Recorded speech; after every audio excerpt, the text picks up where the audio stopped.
Odd सतगुरु रामपाल जी परमेश्वर जी की जय हो। परमपिता परमात्मा सारी सृष्टि के रचनहार, कुल मालिक, असंख्य ब्रह्मांडों के स्वामी, जगत गुरु, तीनों लोकों में प्रवेश करके सबका भरण पोषण करने वाले राजाधिराज, आत्माधार, नाथों के नाथ, देवों के देव महादेव, सर्वेश्वर महेश्वर, मृत्युंजय, अजरो अमर, आदि अनादि सनातनी प्रभु, जगत पिता जगदीश्वर, श्री श्री 1008 की उपाधि के वास्तविक अधिकारी, अकाल मूर्त सौद स्वरूपी राम वासुदेव, सर्वगतम ब्रह्म, परम पूज्य, प्रथम पूज्य, परम संत, परम पुरुष, परम धनी, परम दयालु, सत्य कबीर, हक्का कबीर, अल्लाह अकबर, बाखबर, अल्लाह ताला, जगत के तारणहार, जगत के मुक्तिदाता, जगत के जगन्नाथ, हारे के सहारे, हिंदुओं के राम, मुसलमानों के अल्लाह, सिखों के वाहिगुरु, ईसाइयों के मसीह, दया के सागर दया निधि, करुणा के सागर करुणा निधि, स्वयंभू परिभू, संकट मोचन, कष्ट हरण, मंगल करण, दुख भंजन, अविगत कबीर, निर्विकार निर्विषम परमात्मा, अलय अलेख सतगुरु, आदि अनादि सतगुरु, असली मर्यादा पुरुषोत्तम, असली राम, असली कृष्ण, असली घनश्याम, असली मुरारी, राजाओं के राजा, महाराजाओं के महाराजा, शहंशाहों के शहंशाह, सम्राटों के सम्राट, भगवानों के भगवान, अल्लाहों के अल्लाह, प्रभुओं के प्रभु, मसीहाओं के मसीह, सच्चे वाहिगुरु, बाबाओं के बाबा, पीरों के पीर, सेठों के सेठ, जगत सेठ, सावलसा सेठ, सर्वगुण संपन्न, अनंत कोटि कलाओं के स्वामी, अनंत कोटि ब्रह्मांडों के नायक, योगियों में महायोगी, ध्यानियों में महाध्यानी, सिद्धों में परम सिद्ध, ज्ञानियों में तत्व ज्ञानी, ब्रह्म ज्ञानी, महाज्ञानी, परम ज्ञानी, सर्वश्रेष्ठ ज्ञानी, विज्ञानी, युवा कबीर, समरथ कबीर, असमवात, अमित ओजा, सच्चे रहनुमा, करीम अल्लाह, सुभान अल्लाह, दुनिया के अंतिम पैगंबर, 8 सितंबर 1951 से गांव धनाना, जिला सोनीपत, हरियाणा, भारतवर्ष की पावन भूमि पे प्रकट रियल कल की भगवान श्री नारायण साकार हरि, श्री बाबा साहेब, शब्द स्वरूपी राम, संत श्रोमणी सतगुरु रामपाल जी परमेश्वर जी के चरण कमल में साध संगति से जुड़े हुए देश विदेश से हम सभी सत्सेवक भाई बहनों का अनंत कोटि दंडवत प्रणाम। सत्साई भाई और बहनों, दया पूज्य गुरुदेव भगवान की, सतगुरु रामपाल जी परमेश्वर जी की, सारी सृष्टि के रचयिता की, जिनके विशेष आशीर्वाद से आप और हम सभी सत्सेवक भाई बहन साध संगति से जुड़कर अपनी आत्मा के कल्याण हेतु भक्ति मार्ग पर गुरुदेव के तत्व ज्ञान को आधार बनाकर दृढ़ता के साथ निरंतर आगे की ओर बढ़ रहे हैं। भाई और बहनों, इस कलयुग की बिचली पीढ़ी में साध संगतियों का प्राप्त होना ये गुरुदेव भगवान की एक विशेष मेहर है। आप और हम सभी ने इस मेहर को इसी प्रकार से बनाकर रखना है। गुरुदेव के आशीर्वाद से उन्हीं के कर कमल से लिखित पवित्र पुस्तक कबीर सागर के सरलार्थ के ऊपर वीडियो बनाने की श्रृंखला जारी है। इसी श्रृंखला में आज हमारा ये 45वें नंबर का वीडियो है। प्रत्येक वीडियो में गुरुदेव भगवान के आशीर्वाद से आप और हम कुछ न कुछ नया सीखते हैं।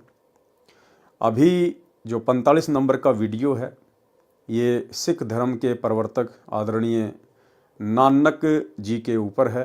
नानक जी का संक्षिप्त जीवन परिचय है। सिख समाज को आज तक नहीं पता है कि नानक जी के गुरु कौन थे। ये सारी बातें आज हमें गुरुदेव भगवान के आशीर्वाद से इस वीडियो से पता चलेंगी। आज की वीडियो में वैसे कुछ खास नहीं है, विशेष नहीं है। जिस प्रकार से हमने अन्य महापुरुषों की कथा सुनी है, जैसे अब्राहिम सुल्तान अधम की, लेकिन नानक जी के संक्षिप्त जीवन परिचय में केवल सामान्य बातें हैं और इन बातों को जो गुरुदेव ने अपने कर कमल से लिखी हैं, हम केवल इनको पढ़ेंगे। कुछ विशेष समझाने योग्य चीज़ इसमें नहीं है, लेकिन गुरुदेव के कर कमल से लिखित होने के कारण हम इसको पढ़ते चले जाएंगे। उससे भी हम ढेर सारे पुण्य के भागी बनते हैं।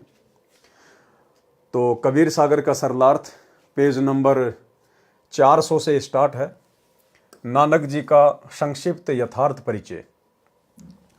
आदरणीय श्री नानक साहिब जी प्रभु कबीर, जो कि धानक रूप में काशी में आए थे, जुलाहा के साक्षी। श्री नानक देव का जन्म विक्रमी संवत 1526 सन 1469 कार्तिक शुक्ल पूर्णिमा को हिंदू परिवार में श्री कालू राम मेहता खत्री के घर पर माता श्रीमती तृप्ता देवी की पवित्र कोख गर्भ से पश्चिमी पाकिस्तान के जिला लाहौर के तलवंडी नामक गांव में हुआ। इन्होंने फारसी, पंजाबी, संस्कृत भाषा पढ़ी हुई थी। श्रीमद् भगवद गीता जी को श्री ब्रजलाल पांडे से पढ़ा करते थे। श्री नानक देव जी के श्री चंद तथा लक्ष्मी चंद 2 लड़के थे।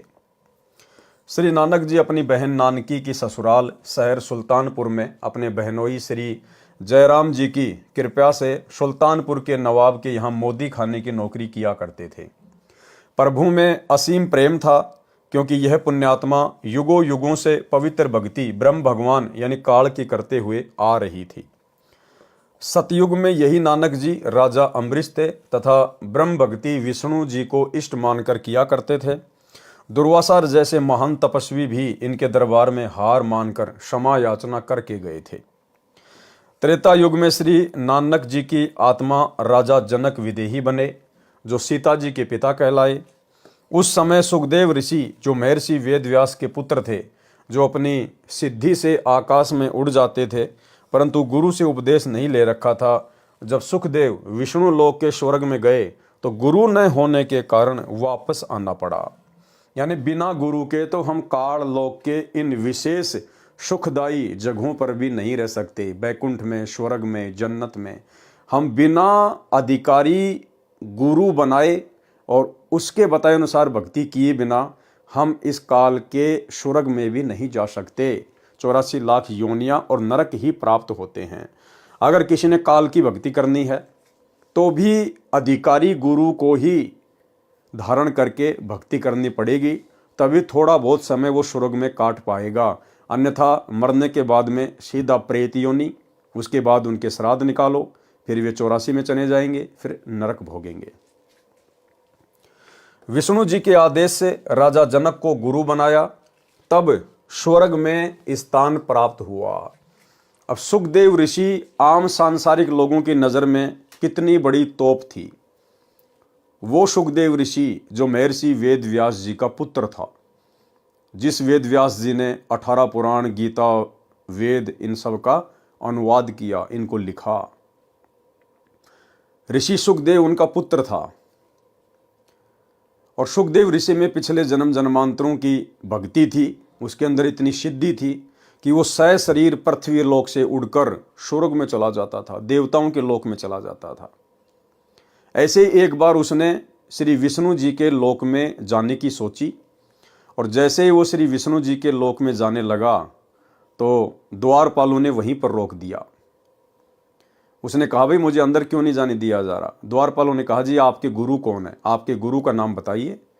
यदि आपने गुरु बनाया होगा, गुरु यदि आपका अधिकारी होगा तो ही आप इस लोक में प्रवेश कर पाएंगे। तो सुखदेव ने कहा कि मुझे गुरु बनाने की क्या आवश्यकता है, मेरे अंदर तो पहले से बहुत ज़्यादा रिद्धि सिद्धि है। बोला, जी यहाँ का जो नियम है वो नियम है। बोला, आप मेरी भगवान विष्णु से बात कराइए। तुरंत वहाँ भगवान विष्णु प्रकट हो गए। विष्णु भगवान ने कहा कि भाई आप कितने बड़े रिद्धि सिद्धि वाले हैं, कुछ भी है, जो नियम है वो नियम है। यदि आपने गुरु धारण कर रखा है, वो भी अधिकारी, तो आप जी मेरे लोक में प्रवेश कर सकते हैं, अन्यथा नहीं कर सकते। और भाई और बहनों, वो सुखदेव ऋषि जब राजा परीक्षित को तक्षक नाग ने डसा, 7वें दिन उसकी मृत्यु होनी थी, और 7वें दिन जब उसको तक्षक नाग ने डसा तो उस समय सुखदेव ऋषि स्वर्ग लोक से परीक्षित राजा की भक्ति के आधार से विमान में बैठकर पृथ्वी पर आया था, उसको श्री सुख सागर की कथा सुनाने के लिए। जब ऐसे ऋषि महात्माओं को भी, सुखदेव जैसे ऋषि महात्मा को भी बिना गुरु के स्वर्ग में जाने की इजाजत नहीं, तो भाई और बहनों, भला आम प्राणियों की क्या औकात है। वर्तमान के शंकराचार्यों की, आचार्यों की, मंडलेश्वरों की, दुनिया भर के गुरुओं की रोजाना यूट्यूब पर 4, 5, 10 आचार्य शंकराचार्य रोज पैदा होते हैं। भला इनकी क्या औकात है, इनमें से तो कोई अधिकारी ही नहीं है। तो बिना गुरु के आप जी या तो सीधे 84 लाख योनियों में जाओगे, या फिर नरक में जाओगे, या सीधे भूत बनोगे, प्रेत बनोगे। बिना गुरु के चाहे आप कितने ही बड़े पैसे वाले हैं, कितने बड़े सुपरस्टार हैं, आप चाहे 20 किलो सोना, 1 क्विंटल चांदी आप चाहे तिरुपति के बालाजी में दान कर दो, कितने बड़ा आप सोने का छत्र चढ़ा दो, कितने भंडारे कर दो, कुछ भी कर दो, यदि आपने अधिकारी गुरु बनाकर भक्ति नहीं की है तो आप जी सीधे नरक में जाएंगे। 84 लाख योनियों में, ये भक्ति का विधान है। फिर कलयुग में यही राजा जनक की आत्मा एक हिंदू परिवार में श्री कालूराम मेहता खत्री के घर पर उत्पन्न हुए तथा श्री नानक नाम रखा गया। नानक जी तथा परमेश्वर कबीर जी की ज्ञान चर्चा। बाबा नानक देव जी प्रातःकाल प्रतिदिन सुल्तानपुर के पास बह रही बेई दरिया में स्नान करने जाया करते थे तथा घंटों प्रभु चिंतन में बैठे रहते थे। एक दिन एक जिंदा फकीर बेई दरिया पर मिले तथा नानक जी से कहा कि आप बहुत अच्छे प्रभु भगत नजर आ रहे हो, कृपया मुझे भी भक्ति मार्ग बताने की कृपया करें। मैं बहुत भटक लिया हूँ, मेरा संशय समाप्त नहीं हो पाया है। श्री नानक जी ने पूछा कि आप कहाँ से आए हो, आपका क्या नाम है, क्या आपने कोई गुरु धारण किया है? तब जिंदा फकीर का रूप धारण किए कबीर जी ने कहा, मेरा नाम कबीर है, बनारस काशी से आया हूँ, जुलाहे का काम करता हूँ। मैंने पंडित रामानंद स्वामी जी से उपदेश ले रखा है। श्री नानक जी ने बंदी छोड़ कबीर जी को एक जिज्ञासु जानकर भक्ति मार्ग बताना प्रारंभ किया। श्री नानक जी ने कहा, हे जिंदा, गीता में लिखा है कि एक ओम मंत्र का जाप करो। सतगुण श्री विष्णु जी जो श्री कृष्ण रूप में अवतरित हुए थे, वे ही पूर्ण परमात्मा हैं। स्वर्ग प्राप्ति का एकमात्र साधारण मार्ग है। गुरु के बिना मोक्ष नहीं। निराकार ब्रह्म की एक ओम मंत्र की साधना से स्वर्ग प्राप्ति होगी। जिंदा रूप में कबीर परमेश्वर जी ने कहा, गुरु किसे बनाऊं? कोई पूरा गुरु मिल ही नहीं रहा जो संशय समाप्त करके मन को भक्ति में लगा सके। स्वामी रामानंद जी मेरे गुरु हैं, परंतु उनसे मेरा संशय निवारण नहीं हो पाया। यहाँ पर कबीर परमेश्वर अपने आप को छुपाकर लीला करते हुए कह रहे हैं तथा साथ में यह उद्देश्य कि इस प्रकार श्री नानक जी को समझाया जा सकता है। श्री नानक जी ने कहा, मुझे गुरु बनाओ, आपका कल्याण निश्चित है। जिंदा महात्मा के रूप में कबीर परमेश्वर जी ने कहा कि मैं आपको गुरु धारण करता हूं, परंतु मेरे कुछ प्रश्न हैं, उनका आपसे समाधान चाहूंगा। श्री नानक जी बोले, पूछो। जिंदा महात्मा के रूप में कबीर परमेश्वर जी ने कहा, हे गुरु नानक जी, आपने बताया कि तीन लोक के प्रभु रजगुण ब्रह्मा, सतगुण विष्णु तथा तमगुण शिव जी हैं। त्रिगुण माया सृष्टि, स्थिति तथा संहार करती है। श्री कृष्ण जी ही श्री विष्णु रूप में स्वयं आए थे, जो सर्वेश्वर, अविनाशी, सर्व लोकों के धारण व पोषण करता है। ये सर्व के पूज्य हैं तथा सृष्टि रचनहार भी यही हैं। इनसे ऊपर कोई प्रभु नहीं है, इनके माता पिता नहीं है, ये तो अजन्मा है। श्री कृष्ण ने ही गीता ज्ञान दिया है। यह ज्ञान श्री नानक जी ने श्री ब्रजलाल पांडे से सुना था, जो उन्हें गीता जी पढ़ाया करते थे। परंतु गीता अध्याय 2 श्लोक 12, अध्याय 4 श्लोक 5 में गीता ज्ञानदाता ने कहा है कि अर्जुन, मैं तथा तू पहले भी थे तथा ये सर्व सैनिक भी थे, हम सब आगे भी उत्पन्न होंगे। मेरे तथा तेरे बहु जन्म हो चुके हैं, तू नहीं जानता, मैं जानता हूं।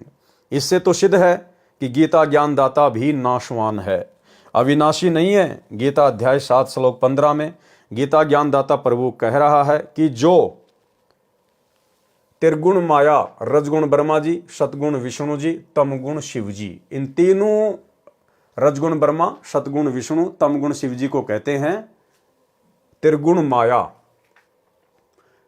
त्रिगुण माया के द्वारा मिलने वाले क्षणिक लाभ के कारण इन्हीं की पूजा करके अपना कल्याण मानते हैं। इनसे ऊपर किसी को शक्ति नहीं मानते, अर्थात जिनकी बुद्धि इन्हीं तीन भगवानों त्रिगुणी माया यानी ब्रह्मा विष्णु महेश तक सीमित है, वे राक्षस स्वभाव को धारण किए हुए मनुष्यों में नीच दूषित कर्म करने वाले मूर्ख मुझे भी नहीं पूजते। यानी गीता अध्याय नंबर 7 श्लोक नंबर 12 से 15 में जो गीता ज्ञानदाता है, जिसने गीता का ज्ञान दिया है, ब्रह्म ने, काल ने श्री कृष्ण जी के अंदर प्रेतवत प्रवेश करके, वो ब्रह्मा विष्णु महेश के बारे में कह रहा है कि जो व्यक्ति ब्रह्मा विष्णु महेश तक की पूजा करते हैं या इससे नीचे देवी देवताओं की पूजा करते हैं, उनको 4 गालियां दी गई है ब्रह्मा विष्णु महेश की पूजा करने वालों को। राक्षस स्वभाव को धारण किए हुए, राक्षस स्वभाव। अभी जैसे दास ने एक छोटा सा वीडियो बनाकर सतलोक आश्रम मैनेजमेंट हरियाणा के ऊपर जो गोहाना में जाटों की धर्मशाला बनाने का ठेका ले रहे हैं, जब दास ने जाट समाज को समझाने के लिए एक वीडियो बनाया तो किस प्रकार से वीडियो में कमेंट्स आ रहे थे, दास के पास में फ़ोन आ रहे थे, सीधी माँ बहन की गालियाँ। जबकि आप उनके घर में जाके देखो, ब्रह्मा विष्णु महेश के वो पुजारी हैं, मंदिरों में पैदल यात्रा पे जाते हैं, भंडारे करवाते हैं, और उनका स्वभाव राक्षस जैसा। तो ब्रह्मा विष्णु महेश तक की साधना करने वालों को, भक्ति करने वालों को 4 गालियां दी गई है गीता जी अध्याय 7 श्लोक नंबर 12 से 15 में।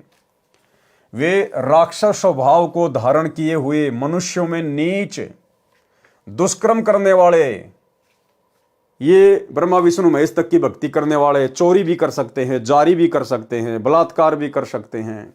इनका कोई स्टैंड नहीं है, क्योंकि इनको तत्व ज्ञान नहीं है, इनको सच्चा सतगुरु प्राप्त नहीं है। दुष्कर्म करने वाले मूर्ख मुझे भी नहीं पूछते। इससे तो सिद्ध हुआ कि श्री विष्णु सतगुण आदि पूजा के योग्य नहीं है, तथा अपनी साधना के विषय में गीता ज्ञानदाता प्रभु ने गीता अध्याय 7 श्लोक 18 में कहा है कि मेरी पूजा भी घटिया है, अनुतमाम है। इसलिए गीता अध्याय 15 श्लोक 4, अध्याय 18 श्लोक 62 में कहा है कि उस परमेश्वर की शरण में जा जिसकी कृपा से ही तू परम शांति तथा सनातन परम धाम सतलोक चला जाएगा, जहां जाने के पश्चात साधक का जन्म मृत्यु का चक्कर सदा के लिए छूट जाएगा। वह साधक फिर लौटकर संसार में नहीं आता, अर्थात पूर्ण मोक्ष प्राप्त करता है। उस परमात्मा के विषय में गीता ज्ञानदाता प्रभु ने कहा है कि मैं नहीं जानता, उसके विषय में पूर्ण संत तत्वदर्शी संतों से पूछो। उसके विषय में पूर्ण ज्ञान तत्वदर्शी संतों से पूछो, यानी जिस भगवान ने गीता का ज्ञान दिया है अर्जुन को, उसने हाथ खड़े कर दिए कि सदा सदा के लिए मोक्ष प्राप्त करवाने वाले परमेश्वर के विषय में मुझे भी ज्ञान नहीं है, मुझे भी जानकारी नहीं है। हे अर्जुन, अगर तुझे उसकी जानकारी चाहिए तो किसी तत्वदर्शी संत की खोज कर। भाई और बहनों, अर्जुन का इतना बड़ा सौभाग्य नहीं था जो द्वापर युग में आए हुए करुणामय ऋषि के रूप में सतगुरु रामपाल जी परमेश्वर जी को, इस तत्वदर्शी संत को जान पाता, पहचान पाता। जबकि परमेश्वर ने पांडवों के यज्ञ में वो लीला की थी, उस लीला को देखकर 5 पांडवों को पैर पकड़ लेने चाहिए थे। लेकिन भाई और बहनों, कहते हैं सकल पदार्थ है जग माही, कर्महीन नर पावत नहीं। 5 पांडव वो कर्महीन थे, उनको परमात्मा प्राप्ति नहीं हो सकती थी उस समय। वे तो काल की बंदिश में थे, काल के बंधन में, काल के द्वारा धरती पर भेजे गए थे वो महाभारत का युद्ध करवाने के लिए। आप और हमारा सौभाग्य है कि आप और हमने तो उस तत्वदर्शी संत को, परमेश्वर को ढूंढने की भी जरूरत नहीं पड़ी, क्योंकि ये परमात्मा ढूंढने से नहीं मिलता। जितना ढूंढोगे उतना तुमसे आगे आगे चलेगा। इस परमेश्वर की जिसके ऊपर रजा होती है, ये उसी को अपनी पहचान करवाता है। और वर्तमान में धरती पर प्रकट होने के बावजूद 90% इन्हीं की संगत जो सतलोक आश्रमों से जुड़ी हुई है, आज भी इन्हें नहीं पहचान पा रही, आज भी इन्हें नहीं जान पा रही। आज भी वो लाखों की संगत जो सतलोक आश्रमों से जुड़ी है, परमेश्वर केवल एक कागज के टुकड़े को मानती है। कबीर जी की समझे जाने वाली दाढ़ी मूछ वाली मुर्दा फोटो को मानती है, और हर साल जून के महीने में उसको भगवान मानकर, कबीर मानकर कबीर प्रकट दिवस मनाती है। और जिंदा कबीर सतगुरु रामपाल जी को केवल अपना गुरु मानती है। और 8 सितंबर के दिन इन आश्रमों में इनका जन्मदिन मनाती है, अवतरण दिवस के नाम पर। और इस परमेश्वर ने अपनी पहचान केवल अपने चंद बच्चों को करवाई है, जो साध संगति से जुड़े हुए हैं, जिन्हें सतसेवक कहते हैं। और जैसे ही सतसेवकों ने अपने पिता को पहचाना, आज वर्तमान में अपने पिता की गैर हाजिरी में इन फर्जी आश्रमों में जाना छोड़ दिया, ज्ञान को आधार बना लिया, अपने गुरु को ही परमात्मा मान लिया, और मर्यादाओं में रहकर नेक नीति से काम धंधा करके अपनी भक्ति को सफल कर रहे हैं। कि मैं नहीं जानता, उसके विषय में पूर्ण ज्ञान तत्वदर्शी संतों से पूछो, क्योंकि वो तत्वदर्शी संत स्वयं परमात्मा ही होता है। अन्यथा परमात्मा से बढ़कर परमात्मा की जानकारी किसी तत्वदर्शी संत को कैसे हो जाएगी, जब 21 ब्रह्मांड का स्वामी, 21 ब्रह्मांड का नकली भगवान, ये काल, ये ज्योति निरंजन हाथ खड़े कर रहा है गीता का ज्ञान बताते समय, तो भला 21 ब्रह्मांड में उससे सर्वश्रेष्ठ और कौन आ गया जो परमेश्वर की जानकारी रखता है। और यदि उस काल के 21 ब्रह्मांड में लीला करते हुए सतगुरु रामपाल जी उस तत्व ज्ञान को बता रहे हैं, उस परमात्मा की जानकारी दे रहे हैं जो ज्ञान इस काल को भी नहीं है, तो सतगुरु रामपाल जी कोई काल के 21 ब्रह्मांड के निवासी नहीं है। ये स्वयं परमेश्वर हैं, तत्वदर्शी संत हैं, कबीर देव हैं, अपने आप को छुपाकर सारी लीला कर रहे हैं। उसके विषय में पूर्ण ज्ञान तत्वदर्शी संतों से पूछो, जैसा वे कहें वैसे साधना करो, जैसा वे कहें वैसे साधना करो। और उन्होंने कहा कि बच्चों, हमें राजनीति नहीं करनी, हमारा राजनीति और राजनेताओं से कोई लेना देना नहीं है। हमारी जो संस्था है वो गैर राजनीतिक है, धार्मिक संस्था है। लेकिन आज उनके परिवार ने इस संस्था को राजनीतिक बना दिया। गुरुदेव ने कहा, बेटो हमें कोई गेम नहीं खेलना, हमने तो मोबाइल में भी कोई वीडियो गेम नहीं खेलना, कोई ताश खेल रहा है तो हमने बैठना भी नहीं है, सहयोग भी नहीं करना है। बाकी ये मैच वगैरह देखना, ये क्रिकेट वगैरह, कबड्डी, वॉलीबॉल, फुटबॉल, चेस, शतरंज वगैरह, ये कैरम वगैरह कुछ नहीं खेलना। इससे हमारी समासें बर्बाद होंगी, हमारा मन डाइवर्ट होगा, भक्ति से हटेगा। लेकिन संत रामपाल जी के कलयुगी परिवार ने धनाना गांव में बैडमिंटन का स्टेडियम बना दिया, कबड्डी के मैच करवाए जा रहे हैं, 31 हज़ार रुपये की गुरुदेव का बड़ा लड़का वीरेंद्र ट्रॉफी में इनाम दे रहा है। गुरुदेव ने कहा, बेटा भक्ति करो, परमात्मा तुम्हें कोई भी रोग नहीं होने देगा। इसके बावजूद गुरुदेव के कलयुगी परिवार ने धनाना आश्रम में 200 एकड़ जमीन में बहुत बड़े हॉस्पिटल का काम शुरू कर दिया। इन्हें बीमार होने का डर है, इन्हें अपने बाप की भक्ति पे विश्वास नहीं है। और भी ना जाने कितने कुकर्म सामाजिक संगठनों के साथ मिलकर इन लोगों ने करवाए हैं। तो भाई और बहनों, सत्सेवकों पर विशेष रजा हुई है गुरुदेव भगवान की, ज्ञान की और उनकी पहचान की। जैसा वे कहें वैसे साधना करो। प्रमाण गीता अध्याय 4 श्लोक 34 में श्री नानक जी से परमेश्वर कबीर साहिब जी ने कहा कि क्या वह तत्वदर्शी संत आपको मिला है जो पूर्ण परमात्मा की भक्ति विधि बताएगा? श्री नानक जी ने कहा, नहीं मिला। परमेश्वर कबीर जी ने कहा, जो भक्ति आप कर रहे हो यह तो पूर्ण मोक्षदायक नहीं है। उस पूर्ण परमात्मा के विषय में पूर्ण ज्ञान रखने वाला मैं ही वह तत्वदर्शी संत हूं। बनारस काशी में धानक जुलाहे का कार्य करता हूं। गीता ज्ञान दाता प्रभु स्वयं को नाशवान कह रहा है। जब स्वर्ग तथा महास्वर्ग भी नहीं रहेगा तो साधक का क्या होगा? जैसे आपने बताया कि श्रीमद् भगवद गीता में लिखा है कि ओम मंत्र के जाप से स्वर्ग प्राप्ति हो जाती है। वहां स्वर्ग में साधक जन कितने दिन रह सकते हैं? श्री नानक जी ने उत्तर दिया, जितना भजन तथा दान के आधार पर उनका स्वर्ग का समय निर्धारित होगा, उतने दिन स्वर्ग में आनंद लेकर रह सकते हैं। जिंदा फकीर ने प्रश्न किया कि तत्पश्चात कहाँ जाएंगे? उसके बाद कहाँ जाएंगे भाई? जब आपकी भक्ति और दान की कमाई समाप्त हो जाएगी, फिर आपको स्वर्ग से कहाँ भेजा जाएगा? उत्तर नानक जी का, फिर इस मृत लोक में आना होगा, इसी पृथ्वी पर आना होगा तथा कर्म आधार पर अन्य योनियां भी भोगनी पड़ेंगी, यानी गधा, कुत्ता, सुअर भी बनना पड़ेगा। प्रश्न जिंदा रूप में कबीर साहिब का, क्या जन्म मरण मिट सकता है? उत्तर श्री नानक जी का, नहीं। गीता में कहा है, अर्जुन तेरे मेरे अनेक जन्म हो चुके हैं और आगे भी होंगे तथा जन्म मरण बना रहेगा। गीता अध्याय 2 श्लोक 12 तथा अध्याय 4 श्लोक 5। शुभ कर्म ज्यादा करने से स्वर्ग का समय अधिक हो जाता है। प्रश्न जिंदा फकीर कबीर जी का, गीता अध्याय नंबर 8 के श्लोक नंबर 16 में लिखा है कि ब्रह्मलोक से लेकर सर्वलोक नाशवान है। उस समय कहाँ रहोगे? जब न पृथ्वी रहेगी, न श्री विष्णु रहेगा, न विष्णुलोक, न स्वर्गलोक तथा पूरे ब्रह्मांड का विनाश होगा।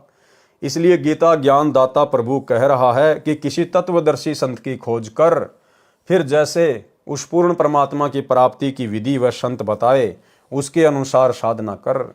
उसके पश्चात उस परम पद परमेश्वर की खोज करनी चाहिए, जहां पर जाने के पश्चात साधक का फिर जन्म मरण कभी नहीं होता, अर्थात फिर लौटकर संसार में नहीं आते। जिस परमेश्वर से सभी ब्रह्मांडों की उत्पत्ति हुई है, मैं गीता ज्ञानदाता भी उसी पूर्ण परमात्मा की शरण में हूं। गीता अध्याय 4 श्लोक 34, अध्याय 15 श्लोक 4। इसलिए कहा है कि अर्जुन सर्वभाव से उस परमेश्वर की शरण में जा, जिसकी कृपा से ही तू परम शांति तथा सतलोक स्थान अर्थात सचखंड में चला जाएगा। गीता अध्याय 18 श्लोक 62। उस पूर्ण परमात्मा की प्राप्ति का ओम तत्सत केवल यही मंत्र है। गीता अध्याय 17 श्लोक 23 में।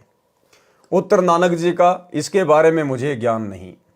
जिंदा फकीर कबीर साहिब ने श्री नानक जी को बताया कि यह सर्व काल की कला है।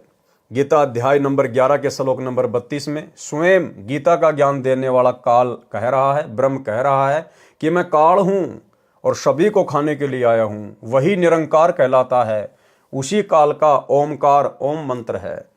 गीता अध्याय नंबर 11 के श्लोक नंबर 21 में अर्जुन ने कहा कि आप तो ऋषियों को भी खा रहे हो, देवताओं को भी खा रहे हो, जो आपका ही सुमरण स्तुति वेद विधि अनुसार कर रहे हैं। इस प्रकार कालवश सभी साधक साधना करके उसी के मुख में प्रवेश करते रहते हैं। आपने इसी काल ब्रह्म की साधना करते करते असंख्यों युग बीत गए। 60,000 जन्म तो आपके महर्षि तथा महान भगत रूप में हो चुके हैं नानक जी के, फिर भी काल के लोक में जन्म मृत्यु के चक्कर में ही रहे हो। सर्वसृष्टि रचना सुनाई तथा श्री ब्रह्मा रजगुण, श्री विष्णु सतगुण तथा श्री शिव तमगुण की स्तुति बताई। श्री देवी महापुराण 3रा स्कंद पेज नंबर 123 गीता प्रेस गोरखपुर से प्रकाशित मोटा टाइप। इसमें स्वयं विष्णु जी ने कहा है कि मैं विष्णु तथा ब्रह्मा व शिव तो नाशवान है, अविनाशी नहीं है। हमारा तो आविर्भाव यानी जन्म तथा तिरोभाव यानी मृत्यु होता है। आप दुर्गा अष्टंगी हमारी माता हो। दुर्गा ने बताया कि ब्रह्म ज्योति निरंजन आपका पिता है। श्री शंकर जी ने स्वीकार किया कि मैं तमोगुणी लीला करने वाला शंकर भी आपका ही पुत्र हूं तथा ब्रह्मा भी आपका बेटा है। परमेश्वर कबीर जी ने कहा कि हे नानक जी, आप इन्हें अविनाशी अजन्मा, इनके कोई माता पिता नहीं है, आदि उपमा दे रहे हो। यह दोष आपका नहीं है, यह दोष दोनों धर्मों हिंदू तथा मुसलमान के ज्ञानहीन गुरुओं का है, जो अपने अपने धर्म के सदग्रंथों को ठीक से न समझकर अपनी अपनी अटकल से दंत कथा यानी लोकवेद सुना सुनाकर वास्तविक भक्ति मार्ग के विपरीत शास्त्र विधि रहित मनमाना आचरण अर्थात पूजा का ज्ञान दे रहे हैं। दोनों ही पवित्र धर्मों के पवित्र शास्त्र एक पूर्ण प्रभु का ही ज्ञान करा रहे हैं। कुरान शरीफ में सूरत फुरकानी 25 आयत नंबर 52 से 59 में भी मुझ कबीर का वर्णन है। श्री नानक जी ने कहा कि यह तो आज तक किसी ने नहीं बताया, इसलिए मन स्वीकार नहीं कर रहा है। तब जिंदा फकीर जी कबीर साहिब जी श्री नानक जी की अरुचि देखकर चले गए। उपस्थित व्यक्तियों ने श्री नानक जी से पूछा, यह भगत कौन था जो आपको गुरुदेव कह रहा था? नानक जी ने कहा, यह काशी में रहता है, नीच जाति का जुलाहा धानक कबीर था। बेतुकी बातें कर रहा था, कह रहा था कि कृष्ण जी तो काल के चक्कर में हैं तथा मुझे भी कह रहा था कि आपकी साधना ठीक नहीं है। देखो भाई और बहनों, सोचने की बात है। अब आप और हमें विश्वास होगा कि कैसे पूर्ण संत की शरण में आने के बाद, परमात्मा की शरण में आने के बाद हमारे पिछली जितनी भी गलतियां हैं, जितने भी हमारे पाप कर्म हैं जन्म जन्मांतरों के, कैसे वो परमात्मा उनका सफाया कर देता है। एक सत्संग में गुरुदेव भगवान ने आर्य समाज के प्रवर्तक महर्षि दयानंद सरस्वती के विषय में बताया कि उसने अपने कर कमल से लिखित पुस्तक सत्यार्थ प्रकाश में कबीर जी के लिए बहुत ही उल्टा सीधा बोला है कि कबीर जो है एक ऐसे ही व्यक्ति था, नीची जाति का था, किसी ब्राह्मण ने उसको शिष्य नहीं बनाया, जिस कारण से वो ब्राह्मणों से द्वेष करने लग गया और अपनी तरफ से मनगढ़ंत बातें लिखने लग गया, बताने लग गया। और कुछ नीच जाति के जुलाहे धानक, क्या कहा, कुछ नीची जाति वाले धानक जुलाहे कबीर के सपोर्टर बन गए। तो गुरुदेव ने महर्षि दयानंद की अज्ञानता को बार बार बताया कि वो जातिवाद में कितना विश्वास रखता था। वो जुलाहों को नीच कहकर संबोधित कर रहा था। भाई और बहनों, कबीर जी को नीच जुलाहा धानक कहकर तो यहां पर नानक जी भी संबोधित कर रहे हैं। देखिएगा, जब वहां उपस्थित भक्तों ने नानक जी से पूछा कि ये कौन था ये फकीर जो आपसे बात कर रहा था, उपस्थित व्यक्तियों ने श्री नानक जी से पूछा, ये भगत कौन था जो आपको गुरुदेव कह रहा था? नानक जी ने कहा, यह काशी में रहता है, नीच जाति का जुलाहा धानक कबीर था, बेतुकी बातें कर रहा था। लेकिन परमेश्वर बार बार सत्संगों में इस बात का जिक्र क्यों नहीं करते कि नानक जी जुलाहों को नीच कहा करते थे, नीच कहा करते थे, और महर्षि दयानंद का बार बार जिक्र करते हैं? क्योंकि नानक जी फिर आगे चलकर कबीर जी की शरण में आ गए थे, कबीर जी के शिष्य बन गए थे, भगत बन गए थे। और जब भगत बन जाता है कोई परमात्मा का, तो वो जात पात से दूर हो जाता है, धर्म की जंजीरों से, जातियों की बेड़ियों से अपने आप को अलग कर लेता है। इसलिए परमात्मा उसके पिछले अवगुणों को फिर माफ कर देता है, उनका फिर जिक्र नहीं करता परमात्मा। तो इसी प्रकार से परमेश्वर की जब हम शरण में आ जाते हैं, पूर्ण संत की शरण में, तो परमेश्वर हमारे पिछले जन्म जन्मांतरों के पाप कर्मों को साफ कर देते हैं, उनका सफाया कर देते हैं। कह रहा था कि श्री कृष्ण तो काल के चक्कर में है, तथा मुझे भी कह रहा था कि आपकी साधना ठीक नहीं है। तब मैंने बताना शुरू किया, तब हार मानकर चला गया।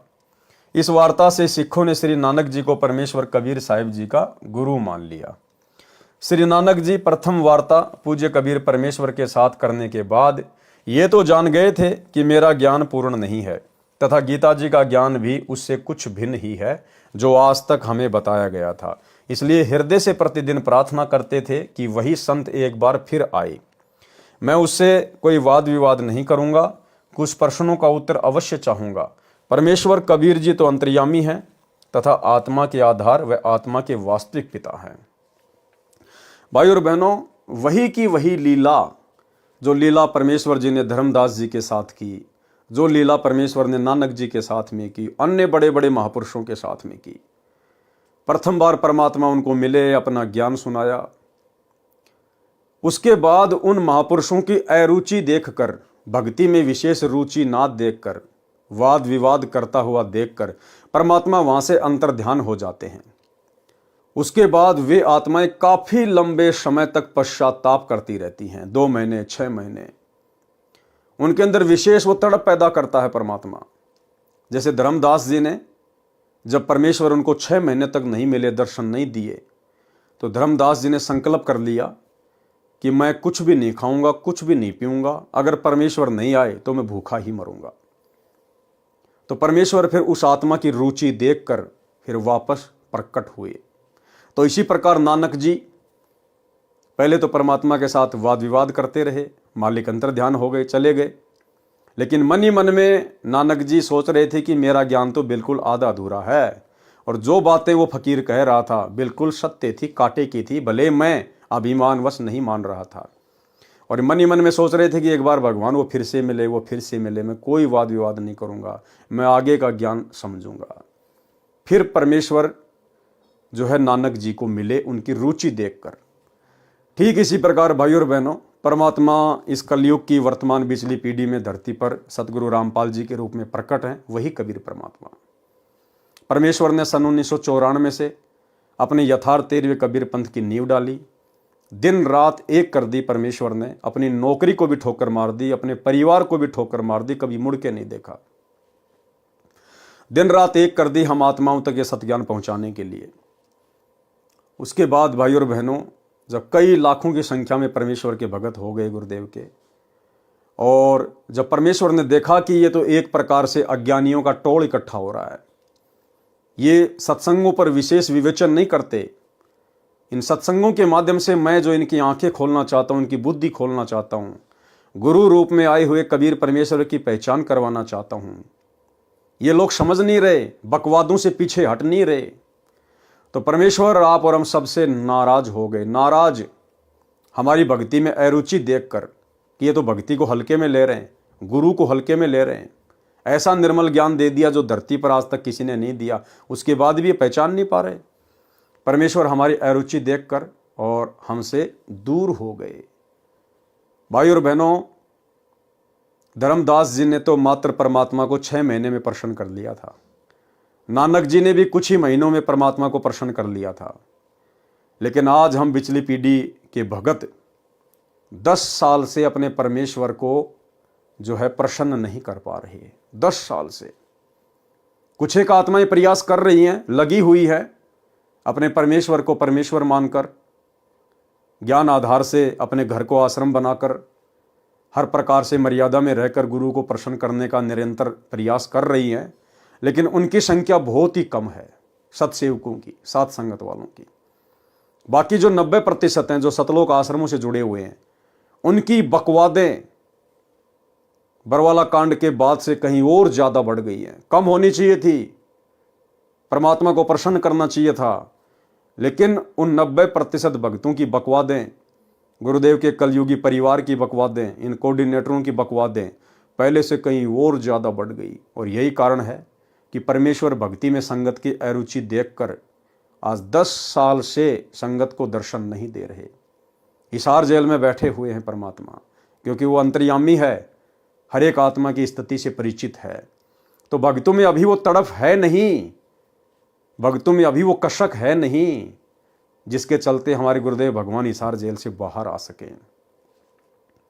तो भाई और बहनों, हम साथ संगत से जुड़े हुए भाई बहनों ने निरंतर प्रयास करते रहना है। अब हमने मर्यादा नहीं टूटने देनी है, भले हम टूट जाएं, घर छूट जाए, संसार छूट जाए, जगत रूठ जाए, लेकिन हमने अपने गुरुदेव को नहीं रूठाना है। असंख्य युग हो गए गुरुदेव को अप्रसन्न करते हुए। ये समय मिला है, ये मौका मिला है, ये मोक्ष का प्राइम टाइम है। ये योग संयोग महायोग सब कुछ गुरुदेव ने जोड़ा है। अन्यथा इस कलयुग की बिचली पीढ़ी में जिस समय परमात्मा धरती पे हैं और इस पीक टाइम में आप और हमारे को मनुष्य जन्म मिलना, जिस समय धरती पर अरबों खरबों में प्राणी हैं जिनको संत रामपाल जी में परमात्मा की सूरत भी दिखाई नहीं देती, उन्हें पता ही नहीं है, और आप और हम उनके शरण में आ चुकी हैं। चंद आत्माएं भक्ति कर रहे हैं, और सबसे बड़ी बात, हमें गुरु रूप में कबीर जी की पहचान हो गई। तो भाई और बहनों, आप और हमने निरंतर धर्मदास जी की तरह, नानक जी की तरह, अन्य महापुरुषों की तरह हमारी जो गलतियां बन चुकी हैं, हमने अपनी गलतियों की निरंतर परमेश्वर से क्षमा याचना मांगते रहना है, और विधि विधान अनुसार गुरुदेव को भोग लगाना, तीनों समय की विधान और विधि अनुसार आरतियां करना, अपना सुमरण करना, मर्यादाओं का विशेष ध्यान रखना, गुरु के अलावा किसी और में कोई आस्था नहीं रखना, उस दाढ़ी मूछ वाले कबीर जी की समझे जाने वाली नकली फोटो को भगवान मानकर उसका कबीर प्रकट दिवस नहीं मनाना, गरीबदास जी का बोध दिवस नहीं मनाना, अपने गुरु के अलावा न कबीर जी की फोटो अपने घर पे रखनी है, ना गरीबदास जी की, ना पंडित चिदानंद जी की, ना दादा गुरु जी की। तो आप और हमने ज्ञान आधार से गुरु को प्रसन्न करने का प्रयास करना है, और हमारी इसी सच्ची तड़फ और लगन को देखकर गुरुदेव भगवान अवश्य दर्शन देंगे, और आप और हमारे कारण बाकी लोगों को भी गुरुदेव के दर्शन होंगे। तो हमने अपने प्रयास को सतत जारी रखना है। वह आत्मा के वास्तविक पिता हैं, अपनी प्यारी आत्माओं को ढूंढते रहते हैं। कुछ समय के उपरांत जिंदा फकीर रूप में कबीर जी ने उसी बेई नदी के किनारे पहुंचकर श्री नानक जी को राम राम कहा। उस समय श्री नानक जी कपड़े उतारकर स्नान के लिए तैयार थे। जिंदा महात्मा केवल श्री नानक जी को दिखाई दे रहे थे, अन्य को नहीं। श्री नानक जी से वार्ता करने लगे। कबीर जी ने कहा कि आप मेरी बात पर विश्वास करो, एक पूर्ण परमात्मा है तथा उसका सतलोक स्थान है, जहाँ की भक्ति करने से जीव सदा के लिए जन्म मरण से छूट सकता है। उस स्थान तथा उस परमात्मा की प्राप्ति की साधना का केवल मुझे ही पता है, अन्य को पता नहीं। तथा गीता अध्याय नंबर 18 के श्लोक 62, अध्याय 15 श्लोक 4 में भी उस परमात्मा तथा स्थान के विषय में वर्णन है। पूर्ण परमात्मा गुप्त है, उसकी शरण में जाने से, उसी की कृपा से तू शाश्वतम यानी अविनाशी अर्थात सत्य स्थानम यानी सतलोक को प्राप्त होगा। गीता ज्ञानदाता प्रभु भी कह रहा है कि मैं भी उसी आदि पुरुष परमेश्वर नारायण की शरण में हूँ। श्री नानक जी ने कहा कि मैं आपकी एक परीक्षा लेना चाहता हूँ, मैं इस दरिया में छिपूंगा और आप मुझे ढूंढना। यदि आप मुझे ढूंढ दोगे तो मैं आपकी बात पर विश्वास कर लूँगा। यह कहकर श्री नानक जी ने बेई नदी में डुबकी लगाई तथा मछली का रूप धारण कर लिया। जिंदा फकीर यानी कबीर पूर्ण परमेश्वर ने उस मछली को पकड़कर जिधर से पानी आ रहा था उस ओर लगभग 3 किलोमीटर दूर ले गए तथा श्री नानक जी बना दिया। प्रमाण श्री गुरु ग्रंथ साहिब सीरी रागू महला पहला घर 4 पृष्ठ 25। तू दरिया दाना बिना मैं मछली कैसे अंत लहा, जहाँ जहाँ देखा ता ता तू है तुझसे निकस फूट मरा, न जाना मेऊ न जाना जाली, जा दुख लागे ता तुझे संभाली रहा हूँ। नानक जी ने कहा कि मैं मछली बन गया था, आपने कैसे ढूंढ लिया। हे परमेश्वर, आप तो दरिया के अंदर सूक्ष्म से भी सूक्ष्म वस्तु को जानने वाले हो। मुझे तो जाल डालने वाले जाली ने भी नहीं जाना तथा गोताखोर ने भी नहीं जाना, अर्थात नहीं जान सका। जब से आपके सतलोक से निकलकर अर्थात आपसे बिछुड़ कर आए हैं, तब से कष्ट पर कष्ट उठा रहा हूँ। जब दुख आता है तो आपको ही याद करता हूँ, मेरे कष्टों का निवारण आप ही करते हो। उपरोक्त वार्ता बाद में काशी में प्रभु के दर्शन करते हुए हुई थी। तब नानक जी ने कहा कि अब मैं आपकी सर्व बात सुनने को तैयार हूँ। कबीर परमेश्वर जी ने वही सृष्टि रचना पुनः सुनाई तथा कहा कि मैं पूर्ण परमात्मा हूँ। मेरा स्थान सचखंड यानी सत्यलोक है। आप मेरी आत्मा हो। काल ब्रह्म आप सभी आत्माओं को भ्रमित ज्ञान से विचलित करता है तथा नाना प्रकार से प्राणियों के शरीर में बहुत परेशान कर रहा है।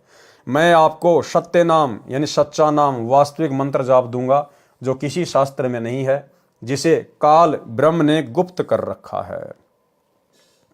श्री नानक जी ने कहा कि मैं अपनी आंखों अकाल पुरुष तथा सचखंड को देखूं, तब आपकी बात को सत्य मानूं। तब कबीर साहिब जी श्री नानक जी की पुण्यात्मा को सतलोक ले गए। सचखंड में श्री नानक जी ने देखा कि एक असीम तेजोमय मानव सदृश्य शरीर युक्त प्रभु तख्त पर बैठे थे। अपने ही दूसरे स्वरूप पर कबीर साहिब जिंदा महात्मा के रूप में चवर करने लगे। तब श्री नानक जी ने सोचा कि अकाल मूर्त तो ये रब है जो गद्दी पर बैठा है, कबीर जी तो यहाँ का कोई सेवक होगा।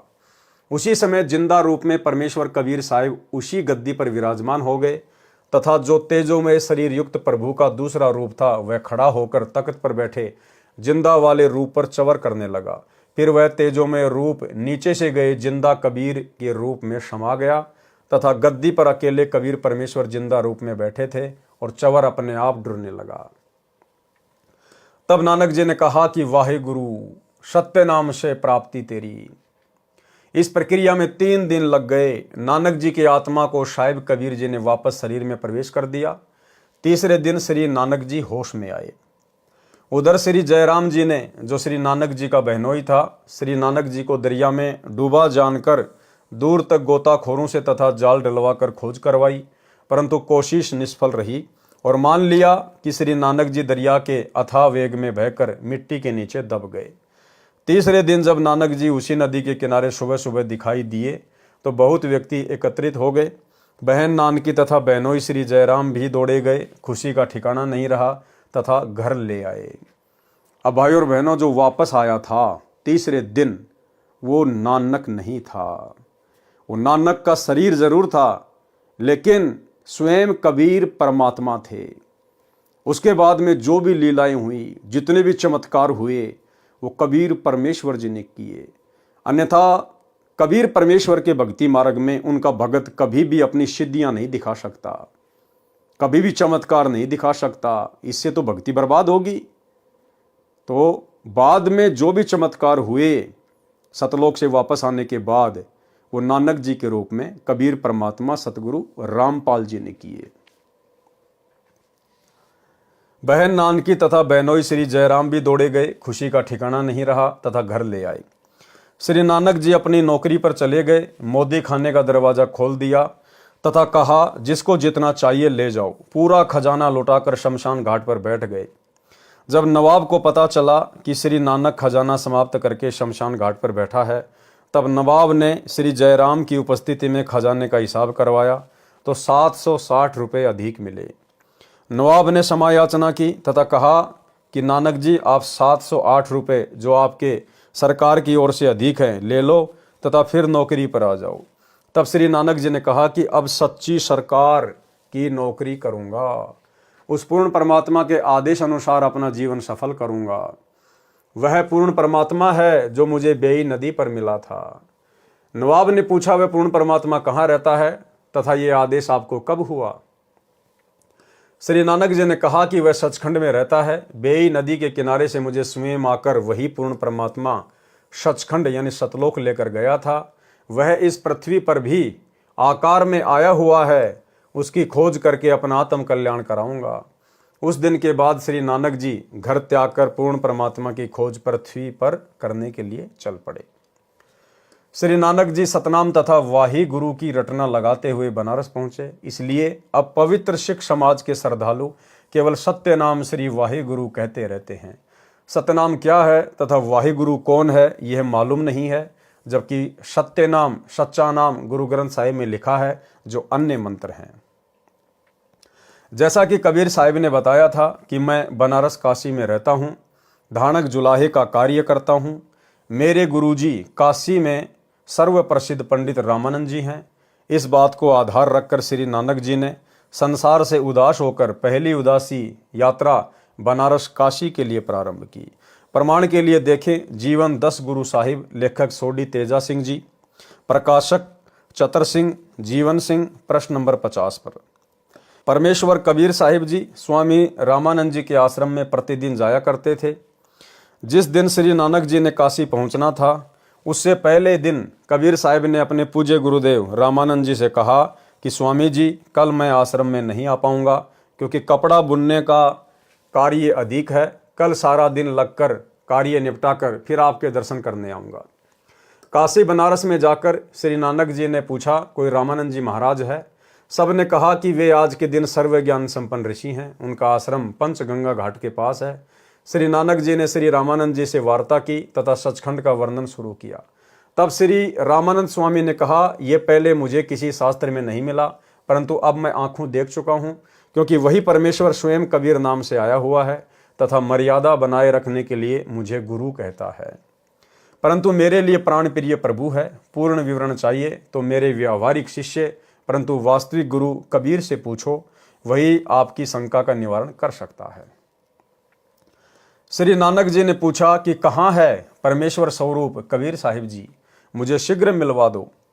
तब श्री रामानंद जी ने एक सेवक को श्री नानक जी के साथ कबीर साहिब जी की झोपड़ी पर भेजा। उस सेवक से भी सचखंड के विषय में वार्ता करते हुए श्री नानक जी चले तो उस कबीर साहिब के सेवक ने भी सचखंड व सृष्टि रचना जो परमेश्वर कबीर साहिब जी से सुन रखी थी सुनाई। तब श्री नानक जी ने आश्चर्य किया कि मेरे से तो कबीर साहिब के चाकर अर्थात सेवक भी अधिक ज्ञान रखते हैं। इसलिए गुरु ग्रंथ साहिब पर 721 पर अपनी अमृतवाणी महिला में श्री नानक जी ने कहा है कि हक्का कबीर करीम तू बेऐब परवरदिगार, नानक बुगोयद जुनो तूरा तेरे चाकरा पखाक। जिसका भावार्थ है कि हे कबीर परमेश्वर जी, मैं नानक कह रहा हूं कि मेरा उद्धार हो गया, मैं तो आपके सेवकों के चरणों की धूल तुल्य हूं। गुरु ग्रंथ साहिब के पृष्ठ 731 पर कहा है कि नीच जाति परदेसी मेरा, खिन आवे तिल जावे, जाकी संगत नानक रहंदा क्यों कर मोंडा पावे। जब नानक जी ने देखा ये धानक जुलाहा वही परमेश्वर है जिसके दर्शन सतलोक सचखंड में किए तथा बेई नदी पर हुए थे, वहां ये जिंदा महात्मा के वेश में थे, यहाँ धानक जुलाहे के वेश में है। ये स्थान अनुसार अपना वेश बदल लेते हैं, परंतु चेहरा तो वही है, चेहरा तो आज भी वही है। भेष ये परमात्मा देश काल और परिस्थिति के अनुसार बदल लेता है, लेकिन चेहरा वही है, सतलोक ये चेहरा। वही मोहिनी सूरत जो सचखंड में भी विराजमान था, वही करतार आज धानक रूप में बैठा है। श्री नानक जी की खुशी का ठिकाना नहीं रहा, आंखों में आंसू भर गए। तब श्री नानक जी अपने सच्चे स्वामी अकाल मूर्ति को पाकर चरणों में गिरकर सत्य नाम सच्चा नाम प्राप्त किया। तब शांति पाई तथा अपने प्रभु की महिमा देश विदेश में गाई। पहले श्री नानक देव जी एक ओमकार यानी ओम मंत्र का जाप करते थे तथा उसी को सत मानकर कहा करते थे, एक ओमकार। उन्हें बेई नदी पर कबीर साहिब ने दर्शन देकर सतलोक सचखंड दिखाया तथा अपने सत्य पुरुष रूप को दिखाया। तब सतनाम का जाप दिया तथा नानक जी का काल लोक से मुक्ति हुई। नानक जी ने कहा है कि इसी का प्रमाण गुरु ग्रंथ साहिब के राग सीरी महिला 1 प्रश्न नंबर 24 पर शब्द नंबर 29।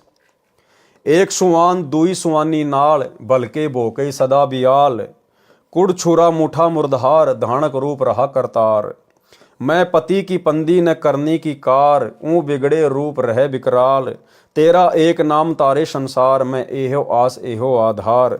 मुख निंदा आखा दिन रात, पर गर जो ही नीच मनाती।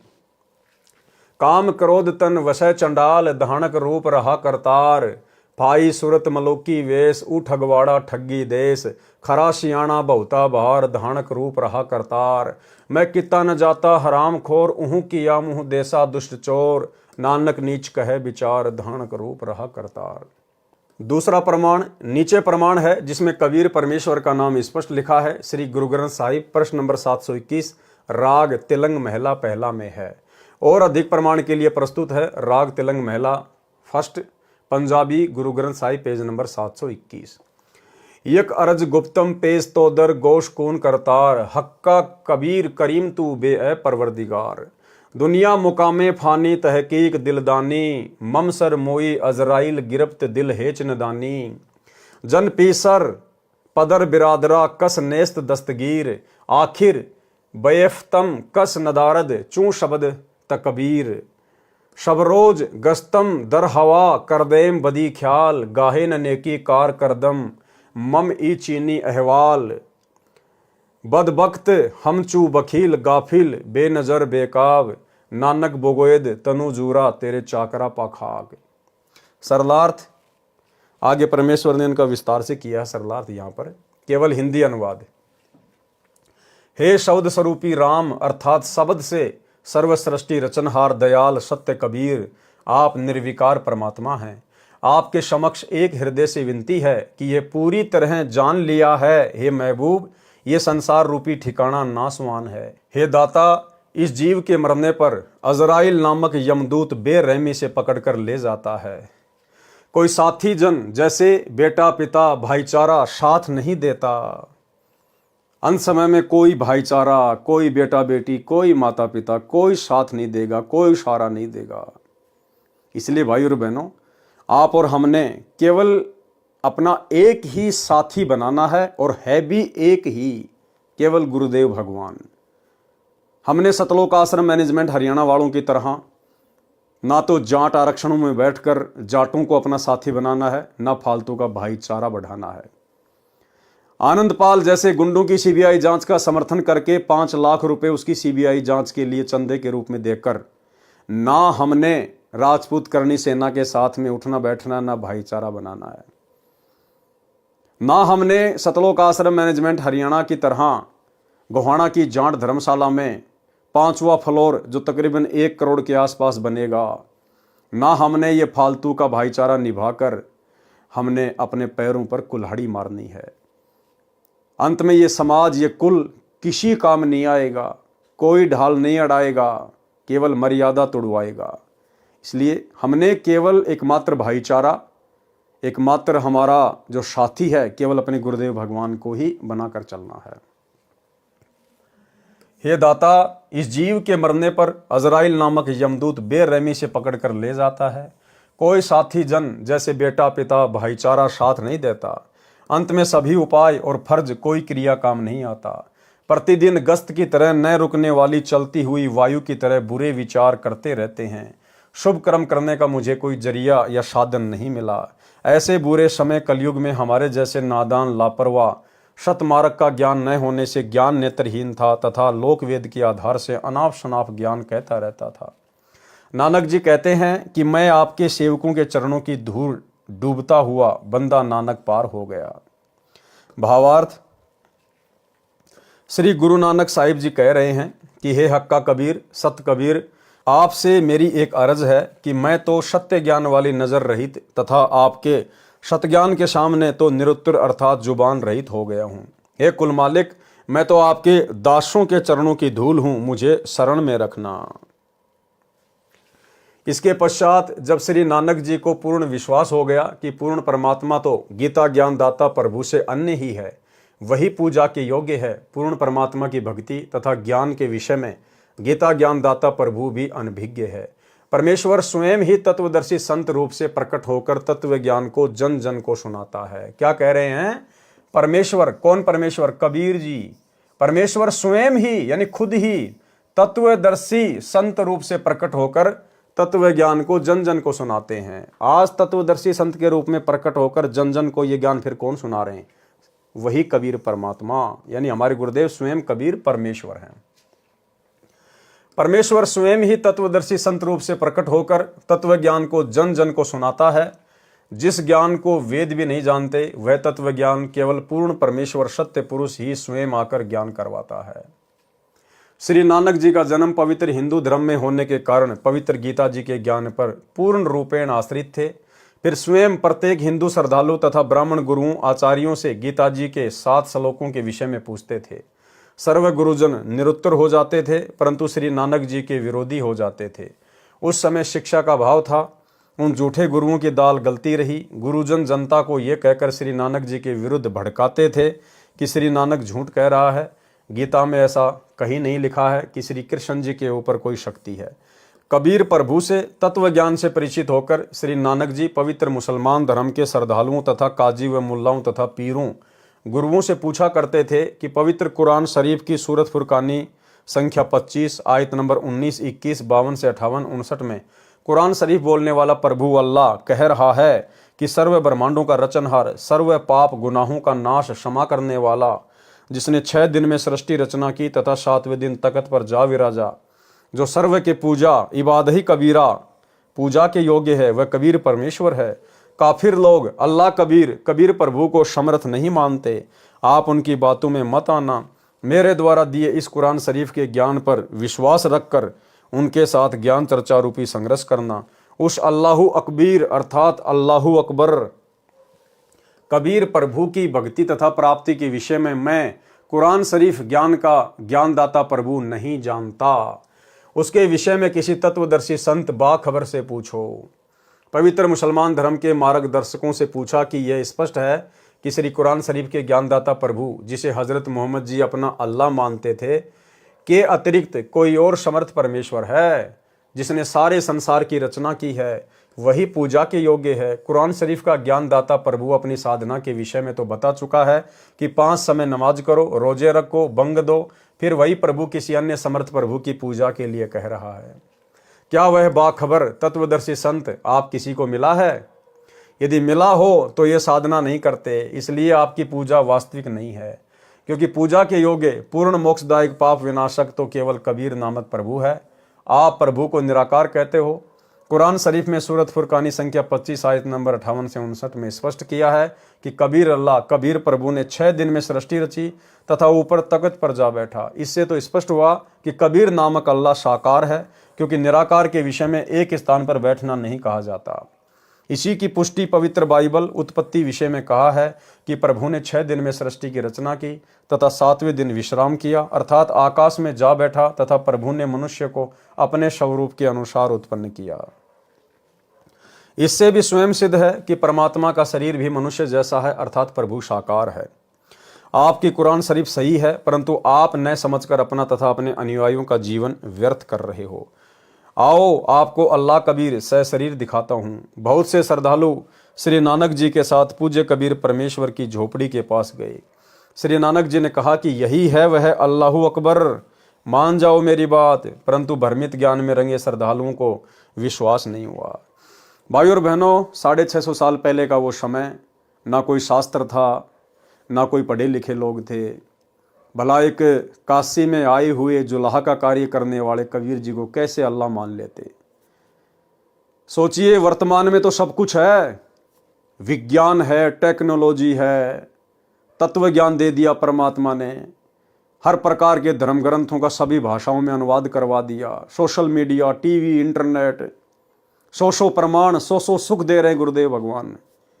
और हम सत्सेवक भाई बहन दिन रात चिल्ला रहे हैं, दुनिया को समझा रहे हैं कि ये दुनिया जिस कल की भगवान को सोशल मीडिया पर ढूंढ रही है, यूट्यूब पर ढूंढ रही है, भविष्य वक्ता कह चुके हैं वो कल की आ चुका है, प्रकट हो चुका है, अपना कार्य गुप्त रूप में कर रहा है। समय आने पर बहुत जल्दी वो सबके सामने प्रकट होगा, पूरी विश्व पर राज करेगा। इस कलयुग में सतयुग जैसा माहौल हो जाएगा। और हम दिन रात चिल्ला रहे हैं कि वो कल की भगवान स्वयं सतगुरु रामपाल जी हैं। सत्संग तो सुनो। वो दुनिया वाले भला कैसे मानेंगे? 650 साल पहले भला वो लोग कैसे मान जाते, जब वर्तमान में इतना सब कुछ होने के बाद और उस कल की भगवान की शरण में आने के बाद सतलोक आश्रमों से जुड़े हुए 90% भगत भाई बहन भी अपने गुरु को कबीर नहीं मान रहे।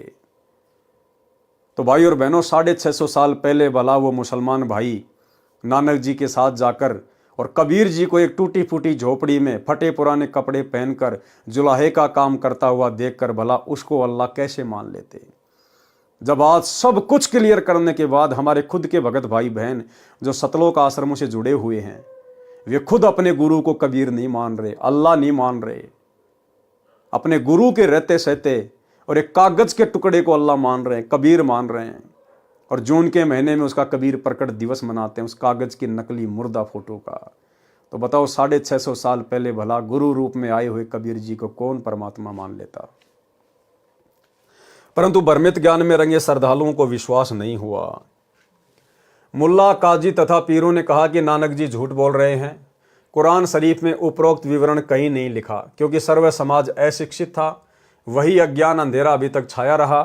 अब तत्व ज्ञान रूपी सूर्य उदय हो चुका है। गुरु ग्रंथ साहिब राग अशावरी महला 1 के कुछ अंश। साहिब मेरा एको है भाई एको है, आपे रूप करे बहुबाती, नानक बपूड़ा एव कहे, जो तिन किया सो सचू थिया, अमृत नाम सतगुरु दिया, गुरु पूरे ते गति मति पाई, बूढ़त जगु देखिया तऊ डरी भागे, सती गुरु राखे ते बड़ भागे, नानक गुरु की चरणों लागे, मैं गुरु पूछिया अपना साचा बिचारी राम। आगे पेज नंबर है गुरु ग्रंथ साहिब में कहाँ लिखा हुआ है। उपरोक्त अमृतवाणी में श्री नानक साहिब जी स्वयं स्वीकार कर रहे हैं कि साहिब एक ही है तथा मेरे गुरुजी ने मुझे उपदेश नाम मंत्र दिया, वही नाना रूप धारण कर लेता है। अर्थात वही सत्य पुरुष है, वही जिंदा रूप बना लेता है, वही दानक रूप में भी विराजमान होकर आम व्यक्ति अर्थात भगत की भूमिका करता है। ठीक इसी प्रकार ये सारा रोल वर्तमान में वही कबीर परमात्मा सतगुरु रामपाल जी के रूप में कर रहे हैं कि साहिब से सतगुरु भय, सतगुरु से भय साध, ये तीनों अंग एक हैं, गति कुछ अगम अगाध। शास्त्र विरुद्ध पूजा करके सारे जगत को जन्म मृत्यु व कर्म फल की आग में जलते देखकर जीवन व्यर्थ होने के डर से भागकर मैंने गुरुजी के चरणों में शरण ली।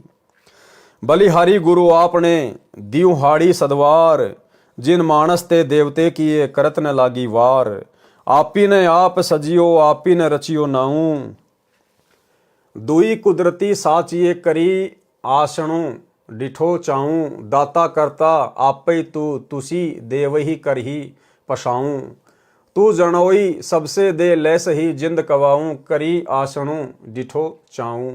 अब ये पंजाबी भाषा है, अरबी का भी इसमें मिक्स है, तो आप और हम तो नहीं समझ सकते इसको, लेकिन परमात्मा ने सरलार्थ किया हुआ है। भावार्थ है कि पूर्ण परमात्मा जिंदा का रूप बनाकर बेई नदी पर आए, अर्थात जिंदा कहलाए तथा स्वयं ही दो दुनिया, ऊपर सतलोक आदि तथा नीचे ब्रह्म व परब्रह्म के लोक को रचकर ऊपर सत्य लोक में आकार में आसन पर बैठकर चाव के साथ अपने द्वारा रची दुनिया को देख रहे हैं। तथा आप ही स्वयंभू अर्थात माता के गर्भ से जन्म नहीं लेते, स्वयं प्रकट होते हो। यही प्रमाण पवित्र यजुर्वेद अध्याय 40 मंत्र 8 में है कि कबीर मनीषी स्वयंभू परिभू व्यवधाता। भावार्थ है कि कबीर परमात्मा सर्वज्ञ है, मनीषी का अर्थ है सर्वज्ञ होता है तथा अपने आप प्रकट होता है। वह सनातन परिभू अर्थात सर्वप्रथम वाला प्रभु है। वह सर्व ब्रह्मांडों का व्यवधाता अर्थात भिन्न भिन्न सर्व लोकों का रचनहार है। एहूं जीऊं बहुते जन्म भरमिया, ता सतगुरु शब्द सुनाइया। भावार्थ है कि श्री नानक साहिब जी कह रहे हैं कि मेरा ये जीव बहुत समय से जन्म तथा मृत्यु के चक्कर में भ्रमता रहा। अपूर्ण सतगुरु ने वास्तविक नाम प्रदान किया। श्री नानक जी के पूर्व जन्म सतयुग में राजा अमरीश, त्रेता में राजा जनक हुए थे और फिर नानक जी हुए तथा अन्य योनियों के जन्मों की तो गिनती ही नहीं। इस निम्न लेख में प्रमाणित है कि कबीर साहिब तथा नानक जी की वार्ता हुई है। यह भी प्रमाण है कि राजा जनक विदेही भी श्री नानक जी थे तथा श्री सुखदेव जी भी राजा जनक का शिष्य हुआ था। निर्मल जल बतलाइया मो कहूं राम मिलावन हारो, नानक जी जब हम भगत भये सुखदेवा, जनक विदे किया गुरुदेवा। कली मही जुलाहा नाम कबीरा, ढूंढते चित भैया न थीरा, बहुत भांति कर सिमरन कीना, इह मन चंचल तभु न बीना। जब करी ज्ञान भये उदासी, तब न काटी काली फांसी। जब हम हार परे सतगुरु दुआरे, दे गुरु नाम दान लिए उधारे। कबीर जी, सतगुरु पुरुष सतगुरु पाइया, सती नाम ले हृदय बसाइया। जात कमीणा जुलाहा अपराधी, गुरु कृपया ते भक्ति समाधि। मुक्ति भैया गुरु सतगुरु बचनी, गैया सु सहसा पीरा। जुग नानक सतगुरु जपियों, कीट मुरिद कबीरा। सुनी उपदेश संपूर्ण सतगुरु का, मन मई भया आनंद। मुक्ति का दाता बाबा नानक रिंचक रामानंद। ऊपर लिखी वाणी प्राण संगली नामक पुस्तक से लिखी है। इसमें स्पष्ट लिखा है कि वाणी संख्या 9 तक दोहों में पूरी पंक्ति के अंतिम अक्षर मेल खाते हैं, परंतु वाणी संख्या 10 की 5 पंक्तियां तथा वाणी संख्या 11 की पहली 2 पंक्तियां चौपाई रूप में हैं तथा फिर 2 पंक्तियां दोहा रूप में हैं तथा फिर वाणी संख्या 12 में केवल 2 पंक्तियां हैं जो फिर दोहा रूप में हैं। इससे सिद्ध है कि वास्तविक वाणी को निकाला गया है, जो वाणी कबीर साहिब जी के विषय में श्री नानक जी ने सतगुरु रूप में स्वीकार किया होगा। नहीं तो दोहों में चलती आ रही वाणी फिर चौपाइयों में नहीं लिखी जाती, फिर बाद में दोहों में लिखी है। ये सब जानबूझकर प्रमाण मिटाने के लिए किया है। वाणी संख्या 10 की पहली पंक्ति, जब हम भक्त भये सुखदेवा, जनक विदेही किया गुरुदेवा, स्पष्ट करती है कि श्री नानक जी कह रहे हैं कि मैं जनक रूप में था, उस समय मेरा शिष्य भगत श्री सुखदेव ऋषि हुए थे। इस वाणी संख्या 10 को नानक जी की ओर से कहीं मानी जानी चाहिए। तो स्पष्ट है कि नानक जी कह रहे हैं कि मैं हार कर गुरु कबीर के चरणों में गिर गया, उन्होंने नामदान देकर उद्धार किया। वास्तव में यह 10 नंबर वाणी कहीं अन्य वाणी से है। यह पंक्ति भी परमेश्वर कबीर साहिब जी की ओर से वार्ता में लिख दिया, क्योंकि परमेश्वर कबीर साहिब जी ने अपनी शक्ति से श्री नानक जी को पिछले जन्म की चेतना प्रदान की थी। अब बताओ भाई और बहनों, ध्यान देना शब्दों पे, क्योंकि परमेश्वर कबीर साहिब जी ने अपनी शक्ति से नानक जी को पिछले जन्म की चेतना प्रदान की थी। कबीर जी ने अपनी शक्ति से, अपने आशीर्वाद से नानक जी को उसके पिछले जन्म दिखाए कि सतयुग में तू राजा अमरीश था, त्रेता में राजा जनक था। अपनी शक्ति से, नानक के अंदर इतनी शक्ति नहीं थी। फिर भला भाई और बहनों, सचखंड से वापस आने के बाद यदि वो नानक वाली आत्मा होती तो ये अनगिनत दुनिया भर के चमत्कार भला वो कैसे कर सकती थी। तो जिस समय कबीर परमेश्वर नानक जी की आत्मा को निकाल कर सचखंड लेकर गए, उनको वापस छोड़ा, तो जब वापस थे तो वो नानक जी की आत्मा नहीं थी। नानक जी की आत्मा को परमात्मा ने मिनी सतलोक में बैठा दिया था कि जब कलयुग की पिछली पीढ़ी आएगी, ये समय, उस समय उस आत्मा को फिर से जन्म देंगे और नानक जी के रूप में फिर सारे चमत्कार कबीर परमेश्वर ने किए। अन्यथा अगर नानक जी में इतनी शक्ति होती, नानक जी ने अगर सारे चमत्कार किए थे, तो फिर अपने पिछले जन्म क्यों नहीं देख पाया? क्यों कबीर परमात्मा ने आशीर्वाद दिया, तब जाकर अपने पिछले जन्म दिखाई दिए। जबकि बाद में तो नानक जी ने ना जाने कितने लोगों को उनके पिछले जन्म दिखाए। प्रहलाद और ध्रुव, पता नहीं ऊपर के लोगों की उन्होंने यात्रा की है। अगर वो नानक जी होते तो उनके पास में वो शक्ति नहीं थी, और ना इस भक्ति में एक भगत को इस प्रकार से चमत्कार या सिद्धियां दिखाने की कोई छूट है। तो नानक जी के रूप में खुद कबीर परमात्मा सतगुरु रामपाल जी ने सारी लीला की थी, क्योंकि परमेश्वर कबीर साहिब जी ने अपनी शक्ति से श्री नानक जी को पिछले जन्म की चेतना प्रदान की थी। तब नानक जी ने स्वीकार किया था कि वास्तव में मैं जनक था तथा उस समय सुखदेव मेरा भक्त हुआ था। अब ध्यान रखना भाई और बहनों, ये बातें केवल आपको साध संगति में ही सुनने को मिलेंगी। ना तो सिख समाज इस बात को स्वीकार करेगा, ना सतलोक आश्रमों से जुड़े हुए हमारे भाई बहन, ना गुरुदेव का परिवार। उनकी नज़रों में तो नानक जी सतलोक गए, लेकिन ये गूढ़ ज्ञान परमेश्वर ने साध संगतियों के माध्यम से ही खुलवाना है, क्योंकि मोक्ष का टाइम तो अब है। भाई नानक जी कब हुए? कबीर जी के समकालीन हुए, कबीर जी के सेवक थे। काशी में जाके उन्होंने सतनाम लिया, कबीर जी के भगत थे। तो विचार करो भाई और बहनों, परमात्मा तो कहते हैं 64 के 64 लाख फैल हो गए। थोड़ा बहुत यदि कोई बचे थे तो कौन बचे थे? अर्जुन सरजुन। भाई जबकि नानक जी तो अर्जुन सरजुन से भी बड़े भगत थे, तो क्या नानक जी भी फेल हो गए थे क्या उस समय? नानक जी परीक्षा में फेल नहीं हुए, क्योंकि वो परीक्षा तो नानक रूप में खुद कबीर परमात्मा ही दे रहे थे उस समय। नानक जी को तो उसी समय परमात्मा ने इस मिनी सतलोक में बैठा दिया था जब उनको बेई नदी से लेकर गए। अन्यथा क्या नानक जी अगर वो आत्मा भी होती तो क्या अर्जुन सरजुन से भी कमजोर थी क्या? तो इसलिए भाई और बहनों, नानक जी को परमात्मा ने मिनी सतलोक में बैठा दिया और वर्तमान समय में उस आत्मा को परमेश्वर ने जन्म देना है या दे दिया होगा, ये गुरुदेव भगवान जाने।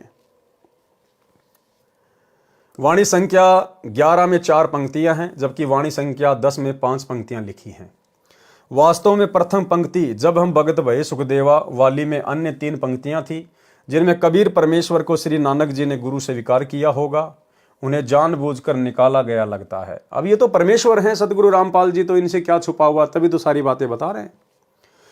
वाणी संख्या 1 व 2 में 6-6 पंक्तियां हैं, वाणी संख्या 3 व 4 में 4-4 पंक्तियां हैं, वाणी संख्या 5 व 6 में 3-3 पंक्तियां हैं, वाणी संख्या 7 में 4 पंक्तियां हैं, वाणी संख्या 8 में 3 पंक्तियां हैं, वाणी संख्या 9 में 2 पंक्तियां हैं, वाणी संख्या 10 में 5 पंक्तियां हैं, वाणी संख्या 11 में 4 पंक्तियां हैं तथा वाणी संख्या 12 में 2 पंक्तियां हैं। यदि ये वाणी पूरी होती तो सर्व वाणियों कलियों में एक जैसी वाणी संख्या होती। श्री नानक जी ने दोनों की वार्ता जो प्रभु कबीर जी से हुई थी लिखी थी, परंतु बाद में प्राण संगली तथा गुरु ग्रंथ साहिब में उन वाणियों को छोड़ दिया गया जो कबीर परमेश्वर जी को श्री गुरु मुख देखे सांच संभाले बिन सांचे जग कांचा, दधय धर्म धरे धर्मा पूरी गुण करी मन धीरा। गुरु ग्रंथ साहिब में एक ही पंक्ति है, ये पंक्ति अधूरी छोड़ रखी है। प्रत्येक पंक्ति में अंतिम अक्षर 2 एक जैसे हैं, जैसे ऊपर लिखी वाणी में ज्योति, फिर दूसरी में मोती, फिर सांचा, दूसरी में कांचा। यहाँ पर धीरा अंतिम अक्षर वाली एक ही पंक्ति है। इसमें साहिब कबीर का नाम प्रत्यक्ष था, जो कि मन वश होकर ग्रंथ की छपाई करते समय निकाल दी गई। गुरु ग्रंथ साहिब की छपाई करते समय, उसको छपवाते समय सिख समाज के लोगों ने जहाँ पर कबीर नाम लिखा हुआ था उसको हटवा दिया कि ये कबीर तो जुलाहा था, ये तो नीच था, ये तो धानक था, ये सोचकर कि ये नानक के गुरु कैसे हो सकते हैं। सिख समाज के लोगों ने उस वाणी को हटवा दिया। तो अंतर्यामी परमात्मा बता रहे हैं सारी बात है। इसमें साहिब कबीर का नाम प्रत्यक्ष था, जो कि मनवश होकर ग्रंथ की छपाई करते समय निकाल दी गई। छपाकारों ने काटा होगा, संत कभी ऐसी गलती नहीं करते, क्योंकि कबीर साहिब जुलाहा जाति में माने जाते हैं, जो उस समय अछूत मानी जाती थी। कहीं गुरु नानक जी का अपमान न हो जाए कि एक जुलाहा नानक जी का पूज्य गुरु व भगवान था। फिर प्रमाण है राग बसंत महला पहला, पौड़ी नंबर 3, आदि ग्रंथ पंजाबी, प्रश्न नंबर 1188। नानक हवमो शब्द जलाइया, सतगुरु साचे दरस दिखाइया। इस वाणी से भी अति स्पष्ट है कि नानक जी कह रहे हैं कि सत्य नाम सत्य शब्द से विकार अभिमान जल गया तथा मुझे सच्चे सतगुरु ने दर्शन दिए, अर्थात मेरे गुरुदेव के दर्शन हुए। स्पष्ट है कि नानक जी को कोई सतगुरु आकार रूप में अवश्य मिला था। वह ऊपर तथा नीचे पूर्ण प्रमाणित है। स्वयं कबीर साहिब पूर्ण परमात्मा अकाल मूर्त स्वयं सचखंड से तथा दूसरे रूप में काशी बनारस से आकर प्रत्यक्ष दर्शन देकर सचखंड सतलोक भ्रमण करवा के सच्चा नाम उपदेश काशी बनारस में प्रदान किया। आदरणीय गरीबदास जी महाराज, गांव छुडानी, जिला झज्जर, हरियाणा को भी परमेश्वर कबीर जिंदा महात्मा के रूप में जंगल में मिले थे। इसी प्रकार सतलोक दिखाकर वापस छोड़ा था।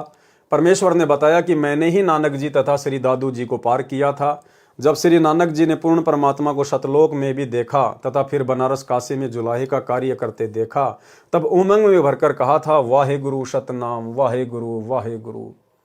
तथा इसी उपरोक्त वाक्य का उच्चारण करते हुए काशी से वापस आए, जिनको श्री नानक जी के अनुयायियों ने जाप मंत्र रूप में जाप करना शुरू कर दिया कि यह पवित्र मंत्र श्री नानक जी के मुख कमल से निकला था, परंतु वास्तविकता को न समझ सके। अब उनसे कौन छुटाए इस नाम के जाप को जो सही नहीं है, क्योंकि वास्तविक मंत्र को बोलकर नहीं सुनाया जाता। उसका सांकेतिक मंत्र सत्य नाम है तथा वाहे गुरु कबीर परमेश्वर को कहा है। इसी का प्रमाण संत गरीबदास साहिब ने अपने सदग्रंथ साहिब में फुटकर साखी का अंग प्रश्न नंबर 386 पर दिया है। गरीब झांकी देख कबीर की नानक की ती, वाह वाह सिखों के गल पड़ी कौन छुटावे ता। गरीब हम सुल्तानी नानक तारे, दादू को उपदेश दिया, जाति जुलाहा भेद न पाया, काशी माहे कबीर हुआ। प्रमाण के लिए जीवन 10 गुरु साहिबान, पेज नंबर 42 से 44 तक। लेखक सोडी तेजा सिंह जी, प्रकाशक चतर सिंह जीवन सिंह। बेई नदी में प्रवेश। तो भाई और बहनों, आज के वीडियो में हम केवल इतना ही लेंगे, क्योंकि नानक जी का जो संक्षिप्त जीवन परिचय है वो परमेश्वर जी ने हमें कई बार सुना रखा है और नानक जी ने कोई ज़्यादा बहसबाजी वगैरह अपने परमेश्वर के साथ में नहीं की थी। सीधे सीधे तौर पर वे परमेश्वर के ज्ञान को मान चुके थे, अपनी भक्ति में लग गए थे, उनके प्रचार प्रसार में लग चुके थे। वैसे तो बहुत लंबा चौड़ा उनका जीवन रहा, बहुत उन्होंने चमत्कार किए, जिसके ऊपर अगर 1000 पृष्ठ की पुस्तक बना दी जाए तो भी थोड़ी है। सिख भाइयों के पास तो ऑलरेडी भाई बाल्य वाली जन्म साखी ये सब उपलब्ध है, लेकिन उन सब बातों से हमारे को कोई विशेष मतलब नहीं है। तो गुरुदेव भगवान ने संक्षिप्त रूप में श्री नानक जी का जीवन परिचय यहाँ पर अपने कर कमल से कबीर सागर के सरलार्थ में लिखा है। इसके ऊपर एक वीडियो और बनेगा जो कि कल रात्रि 8 बजे का वीडियो होगा, वो भी इसी प्रकार से नानक जी के जीवन के ऊपर ही होगा। उसके बाद फिर जो अगला वीडियो होगा वो हम भगत भाई बहनों के विशेष मतलब का होगा, और बहुत सारी बातें आगे के तीसरे नंबर के वीडियो में आप और हमें जानने और सुनने को मिलेंगी। तो आज के वीडियो में केवल इतना ही। गुरुदेव भगवान हम सबको आज्ञा दें, इजाज़त दें, आशीर्वाद दें। बंदी छोड़ सतगुरु रामपाल जी भगवान की जय हो।